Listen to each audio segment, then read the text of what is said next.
Hey, this is Mike Lindsay from Vital MX, and we're out here trying out a rebuild project bike we did. We got a 2006 Honda CRF450R. This is one of the most legendary 450s all time. The 06, 07, 08 Hondas are super well loved. We have a coworker that had one that is in his shed for like 8 or 9 years straight up. Kind of out on the coast, ended up getting it, and everything was oxidized on the frame, the engine cases, the fork tubes are peeling. So a lot of what we did to this bike was initially cosmetic. Vapor blasters are just amazing. We used Sano metal surfaces. They went through, vapor blast the swing arm, the frame. They shot the engine completely before we took it apart, and then we sent off the forks to be anodized, and that alone really brought this bike back to life. But the major part was opening up the engine. This bike, it spent a couple years as a track bike and a long time as just a desert glamorous bike. Has a lot of hours on it, not terribly hard hours, but enough time that we decided to gut the entire engine. We used pretty much every engine part that we could get our hands on from Psychic MX and Namura Technologies. From Namura's rod, piston kit, the cylinder, Psychic, we got all the valve train components from them, from the valve springs to the keepers to the valves themselves, went to stainless valves. Everything in the motor was honestly super clean when we took it apart. Again, bike just has a ton of hours on. We wanted to just rebuild it and make it a fun play bike, fun desert bike, and just make sure that it's good for another 5-10 years to come. The engine itself really wasn't a challenge. All the parts that come in Namura's kit, in Psychic's kit, like the full gaskets, all the bearings we needed, everything was in there. Made the engine build really pretty simple, pretty straightforward. It really was gutting everything, but for a decent cost. We also were able to go through with one of their kits and redo all the bearings on the bike, everything in the linkage, just to freshen everything up. Factory connection went back through the suspension. They had originally did it, so they just basically serviced it and updated it and turned it into kind of a GP like work style off-road setting. Still really fun on the vet track we rode on, a little on the soft side, but very, very comfortable.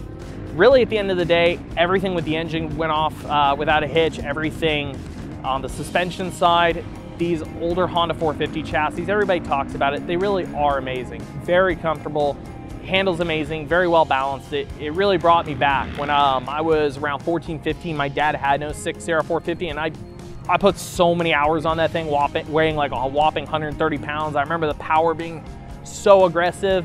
Compared to modern day 450s, it's actually pretty easy to ride this bike. The power, yes, it's not as crisp and clean as a modern day fuel injected bike, but it's just a 450. It's good, torquey, old school 4-stroke power.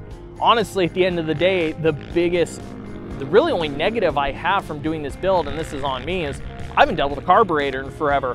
We had a little bit of lean pop, a little bit of decel pop going on with the bike, which sucked because it honestly felt like it ran amazing under power. That's just on me. I did the basic rebuild kit through the carburetor, but clearly I need to go in and spend some time. We kept the engine pretty much, you know, at somewhat close to stock standards with the rebuild kit.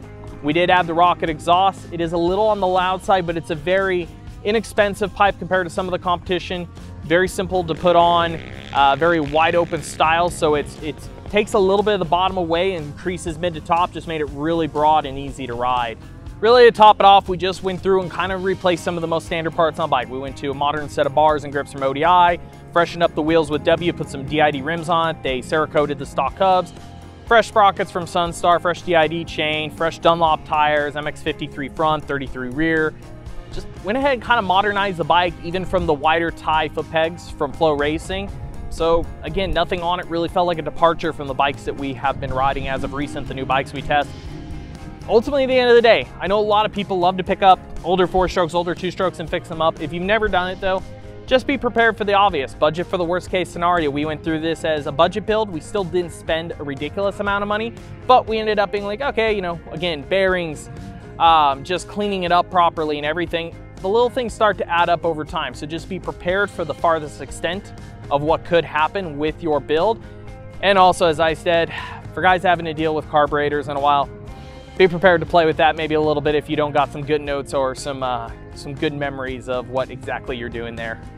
Really all I can say at the end of the day is it worked out well. It did exactly what we wanted to do. Again, the parts we worked with, you can check out. There's gonna be a full article on Vital MX because there is a lot of things I ended up doing to this bike. Because when you get these project bikes, you think they're gonna be simple. There's pretty much always gonna be more to replace on the bike than you expect, or more to clean or prep, whether it's cables, bearings, just things you don't expect. If you go do one of these, budget on the high end. You're gonna want it. Again, we had fun with this one. this generation Honda 450 really is all that it's cracked up to be. Check out the full article on vitalmx.com to learn everything we did to this build and all the parts involved. Make sure you give us a like, subscribe, thumbs up, and thanks for watching.